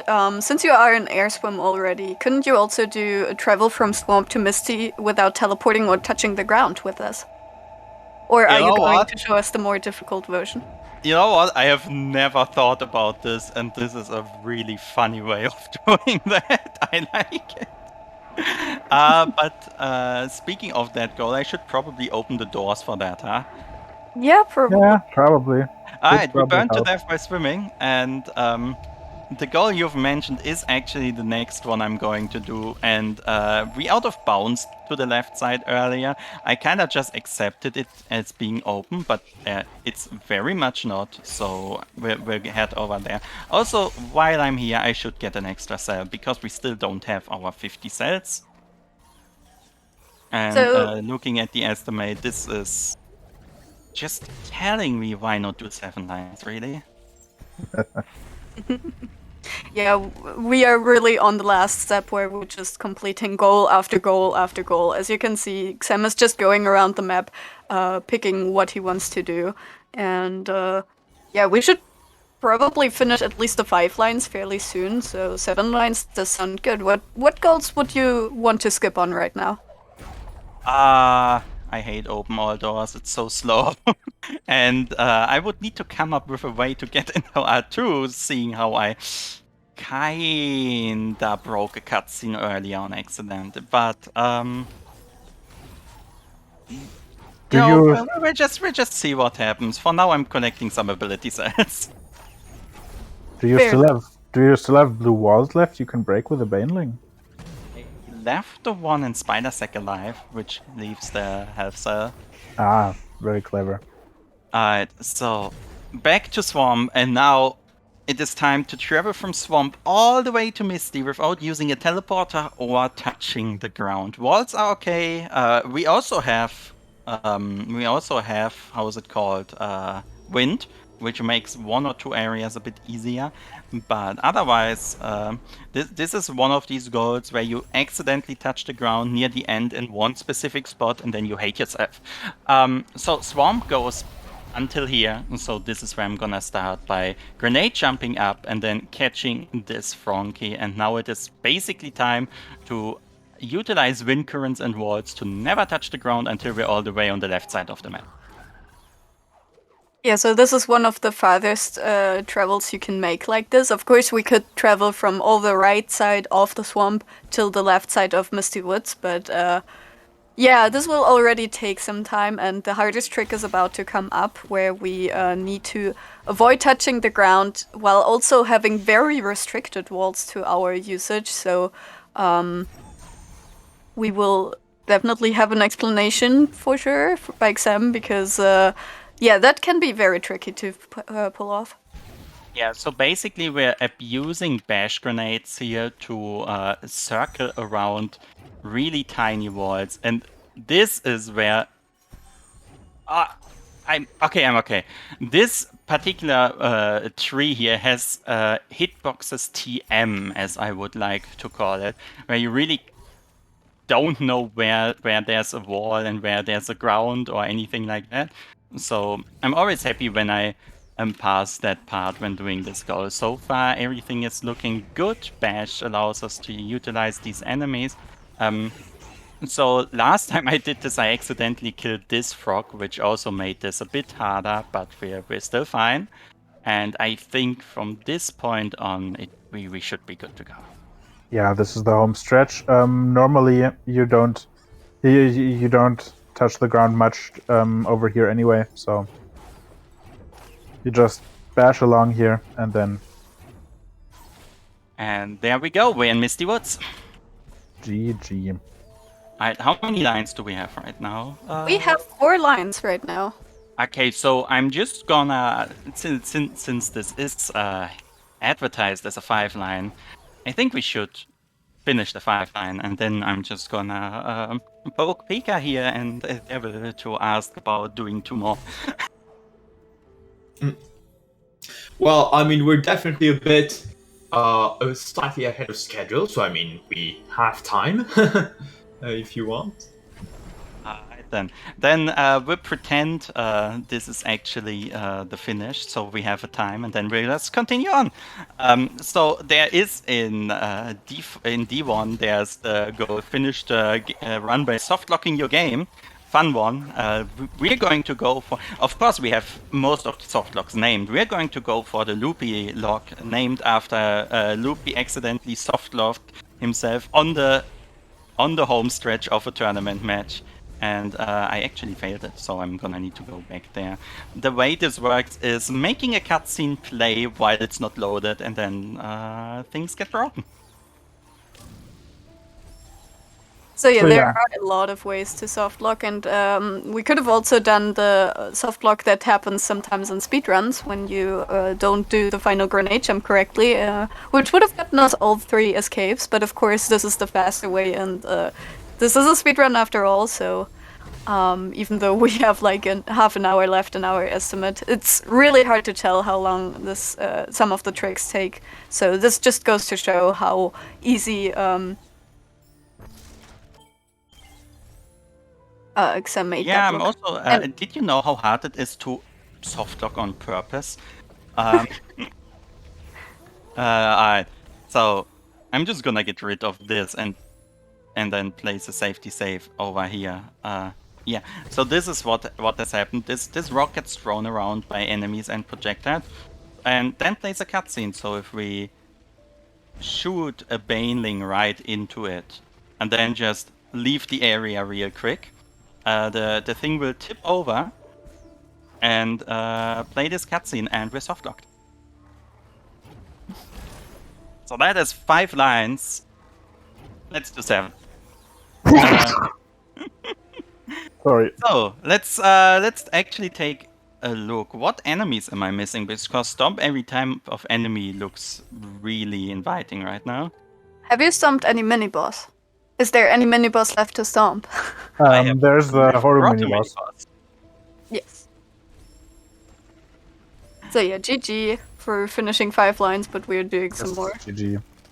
Alright, yeah. So let's go for some stomping here. First of all, we're going to Glades, which will give us the drop slime stomp. Oh, I'm also not sure if you stomped on a Frankie yet. Oh, that's true. I also don't think I've stomped on the basic slime, only on every other variation. So let's stomp on these 2 Frankies at the same time. That counts for 2, right? And get sure another. doesn't.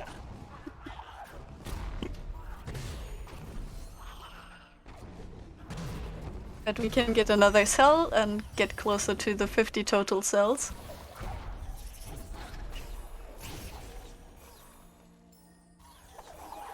Alright, and this is something that has many ways of doing it. It's all about timing. We wanna get our stomp timed so that the thing hits us and then we stomp it right afterwards. Can be a bit finicky, but we get it. Yeah, that is one of the reasons why this goal in particular is one you don't want to do. Of course, in this kind of routing where you get stomped basically as the last skill, it's also kind of weird because you have to revisit certain areas like Glades right now to get to all the enemies, but I mean, in the end, you're just stomping on them. You don't do any hard trick. This is the hardest trick of them all, of course, because you need to catch it before it hits the ground. Indeed, And and now there it that is. is that one stomped, and then we stomped the grotto one. And now I scroll down and there's a nice cheat sheet I have here, which will tell me what else there is. So we haven't stomped a spider yet, actually. So and also not a swarm. So those 2 are left after the mini boss down here. Hi Gumo, bye Gumo, hi Gumo again, as we enter the mini boss. Gumo sure gets around a lot, doesn't he? Does. Alright, and that's the mini boss stomped, and now we're. Oh, what? There's a door here. Not like we're going to do it, but might as well open it while we're here. And that means we missed the swarm and the spider. I know where to find those. So I will teleport back to swarm and get those 2 enemies stomped, and then let's look at the board. What's left? There's a warp shot Yeah, if you want. Let's see how much time we have. We have like 23 more minutes. Fair enough. Fair enough. We'll get to that when we get there. How is my cell count looking? I am missing 5 cells. Oh, I see 2 on my screen right now. So yeah, that's the last enemy stomp right there. As I sadly absolutely murder the spider. And that means we are now 1 and 2, so 3 more cells that we need. I actually forgot where cells are. Luckily, I can just look that up, and I'm seeing 3 cells. Okay, let's get those.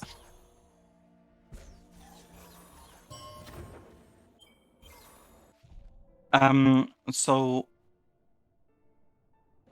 the last goals here are 1 that actually just takes a lot of time, and 2 which are actually hard to execute. Breaking a blue wall with a baneling. It is as easy, if you wanna call it that way, as chucking a baneling at the wall. Problem is getting those 2 on the same screen. So maybe Yeah. for that. There aren't a lot of banelings in the game, and and none of them really have blue walls all that close to them. So there's going to be long double bash chains involved in this one. And yeah, warp shots. By the way, butterclip, nice. Was that the 50th one? Yes. My mental calculation isn't as good. Okay, so 50 done. And break a blue wall with a baneling also wouldn't get you a line right now. That's Since true. you would need to Which open doors all am I doors. even missing? I am R2? missing yeah, let's ignore R2. You already are on 7 lines, actually. It is true. So yeah, that's 7 lines. I could do 1 more goal, or we can call it here. I'm gonna leave that to you, Giga. All right. So if we're done, definitely, because I see like there are 3 goals. So I thought at first, were you gonna go for a blackout? But if you're done, in any case, I just want to say GG's first off. Thank you. GG. GG. Yep, definitely was an impressive run to see. Like, how many Bingothons have you had a run for now? This is like, because at this point we've seen this game many times, and it's always a pleasure to have it featured here. Might be number 4. It's getting hard to count. Not gonna lie. Yeah, it can be, and we'll definitely be looking forward to like any future runs that we'll have, as always. In any case, first off, I want to say thank you for the donations we got for the Rainbow Ori incentive, because it's been a pleasure to watch that as well during this run, as well as a Rainbow Dash. So thank you for that. Just before we go off, yeah, is there any last words you want to say? Oh god, I have so many people to shout out for things here. Of course, thanks for having me. Thanks for Jill and Liftoff to commentate with me, but also thanks for the people who helped me brainstorm some of these goals. It's been a bit of a community effort. I had a lot of suggestions, and there were some really, really fun ones among them, including the Ginso log, which is just always a funny thing to see. And then, yeah, I guess that's actually it from me. Come join the Ori community if you like this game. I swear we have runs that don't do this much stupid stuff and are actually easy to learn. We have it on, I think it's orirendo.com/discord, the Ori speedrunning Discord. Feel free to join. We're all ready to help, and see you hopefully next Bingothon with this game again. Bye. Bye. All right, thank you so much. Just before we go off into intermission, just a reminder that the upcoming run will be the Legend of Zelda Skyward Sword Randomizer 2v2 Lockout. That will be featuring Floha258, you might have heard of him, and Lepalog versus CJ and Pac-Man Power Ghost. So definitely look forward to that. That's going to be a really interesting match to see. And since we're just getting to intermission for that, now is the right time to do any kind of sniping for the bid war going on for it, for the file name. So if you have any more you want to do donation, now is a good time. With that said, that's enough from me. We'll be right back after an intermission. Cheers.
Welcome to Sweet Transit.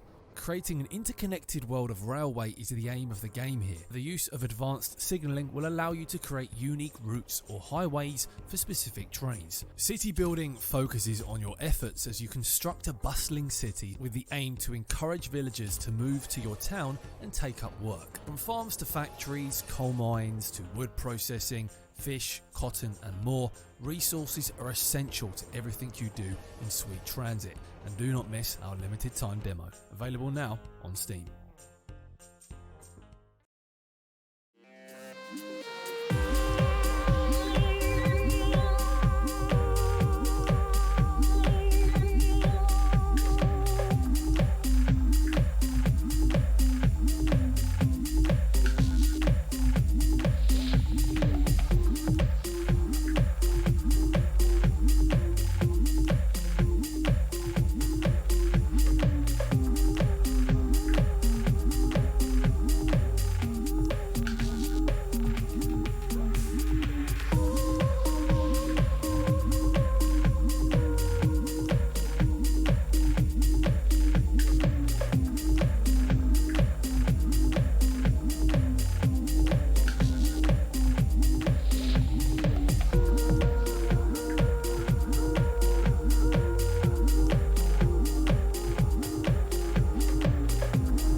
Hello, Bingothon. Welcome back.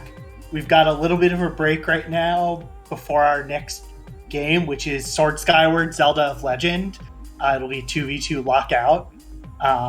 Just want to remind everyone that we are raising money for Doctors Without Borders, which is an organization that offers medical humanitarian assistance to people based solely on need, irrespective of race, religion, gender, or political affiliation. They have frontline workers, including doctors, nurses, and logisticians who are often among the first on the scene when people's lives are upended by conflict, disease outbreak, and other disasters. We also have a couple donations to announce. The first is from Happy by 3, who donated $25 and says, "It wouldn't be a marathon if I didn't donate, and it wouldn't be a Zelda run without a GG name. Thanks, Happy by 3. Yes, indeed. Thank you so much for that donation, and it specifically went towards a new file name choice for this upcoming run, which, as we said before, is Sword Skyward Zelda of Legend. Definitely a very exciting run to be having soon. So that means we've got Free Panda at the top at $50 and Spoon Please at $25. And so we've got as well another $1 donation from Harmian Stargate Man with a comment saying, "Stargate." Why am I not surprised by this comment? Well, you can't be expecting anything else from the one and only Harm, but there we go. Thank you very much for your $1 donation towards Doctors Without Borders. With that said, that means we're just $5 away from reaching 1.7k. That is absolutely amazing. Just $5 short of it. Can we reach it before we start the next run? What do you think, Golden Devil? Do you think we can do it? I think we can. I mean, also, there are four players running the Sword Skyward game. So, we've got 2 file name choices that are up for anyone, as long as, they're appropriate names. So hopefully, someone wants to have a little fun. They'll donate a little bit of money, and it really is for a great cause. Every bit counts. So please join in. The other thing too that we've got are some bid wars for some other games that are happening later. We've got a character choice for the Jet Set Radio Future run, which is after. Not right after Sword Skyward, but two runs after. We've got a few Terraria runs where you can choose the world evil, the character name, the world name, and of course you can pick characters for the Monkey Ball Banana Mania. So a lot of fun bid incentives, plus more to come later, which will open up as we go on. Yeah, there's definitely a lot of bid wars that you'll still be able to witness, and even right now, just for the rest of the day, there's already a lot, and there will be even more surprises for you all in the following day as well. Remember that there are a bunch of prizes as well. We just mentioned earlier that if you donate $5, we'll reach 1.7k. But there's also something else you might potentially be able to obtain if you donate $5. Because I could put you in the pool to win one of the potential Bingothon mugs that we have up for grabs as prizes. We've got a neutral Bingothon mug, and we've got a summer-themed Bingothon mug. Because for the minimum donation for it is $5. So if you're to donate $5.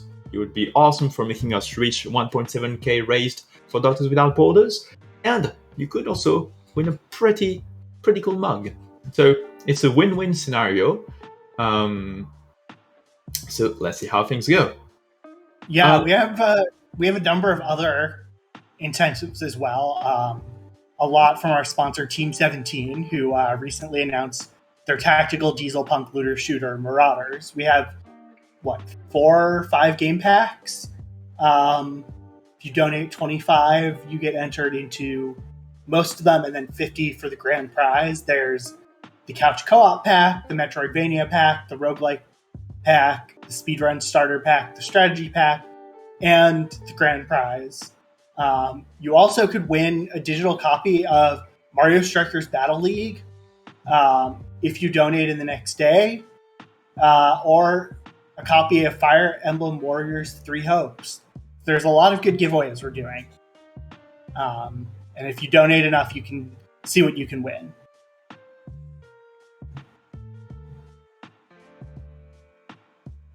Indeed, there is so much. So definitely really want to thank Team 17 for sponsoring this event and just generally for supporting this event in many ways. While we're still waiting, just like to give a quick shout out to the fact that this event is streamed on both the Bingothon as well as the Speedruns Live Twitch channel.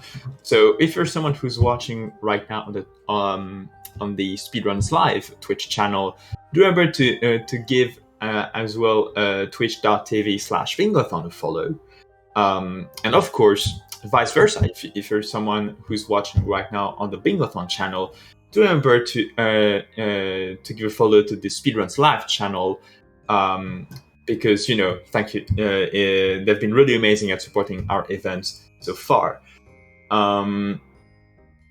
With that said, so Golden Devil, what do you think of this upcoming run? I have to admit that, it's a game that I haven't played a lot of, but have recently watched some of, and there's some interesting speedrun tricks in the Skyward Sword randomizer. Including like all the variations of back in time and reverse bit magic, and I don't even understand them all. I know you've run Skyward Sword a little bit. A long time ago, I may have, yes. Yeah, we do have a lot of Skyward Sword people involved with Bingothon.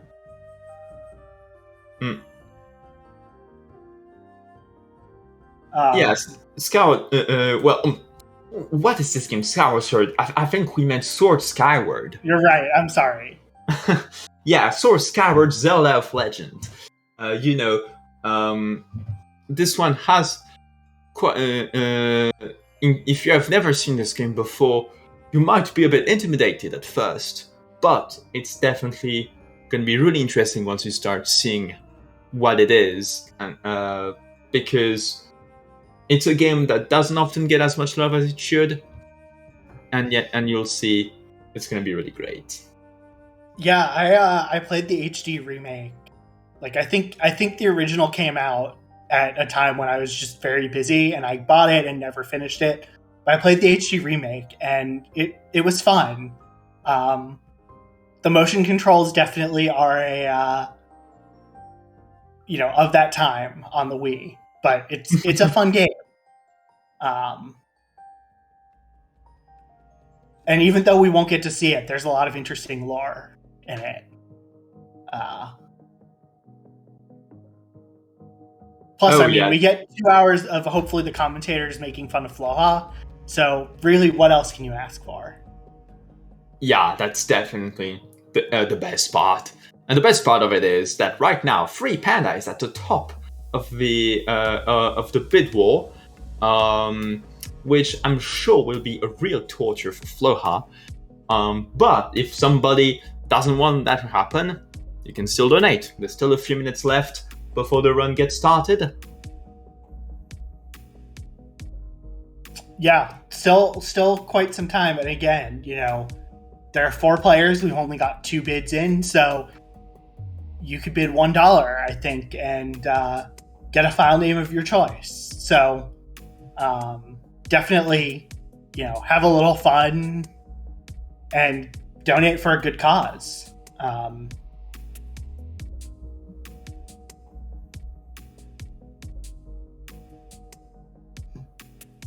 All right. With that said, I think the run is still setting up at the moment. So how about we let you all enjoy the music, chill, relax on this beautiful Saturday. Well, I hope it's a beautiful Saturday for you all, because for me it's really cloudy. But in any case, the run is currently being set up. We'll be seeing you right back in a few minutes once they are ready. And once that's done, we'll be getting right back at you. So see you all.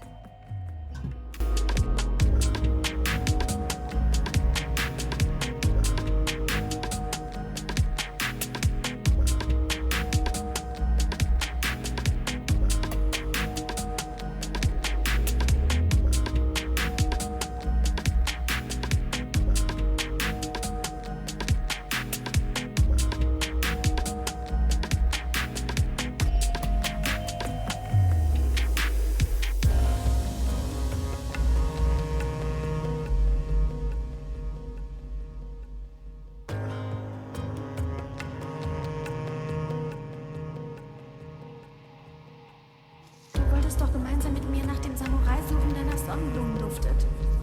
Wenn du jetzt gehst, sind wir geschiedene Leute.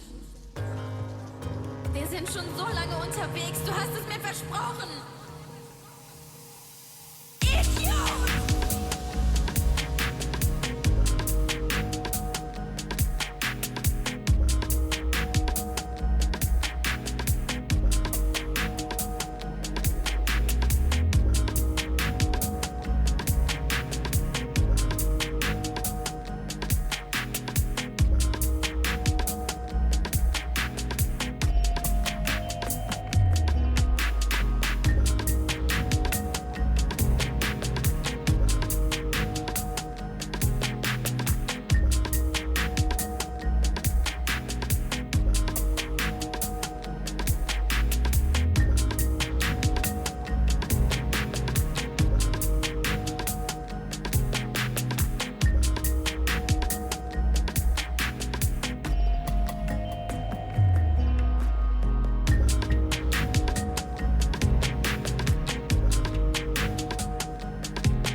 Hello everyone, this is me again to talk to you about the upcoming bid war for Sword Skyward Zelda of Legend. So, just earlier we had a donation from Hamian saying Stargate, because of course if Hamian is involved it will involve Stargate.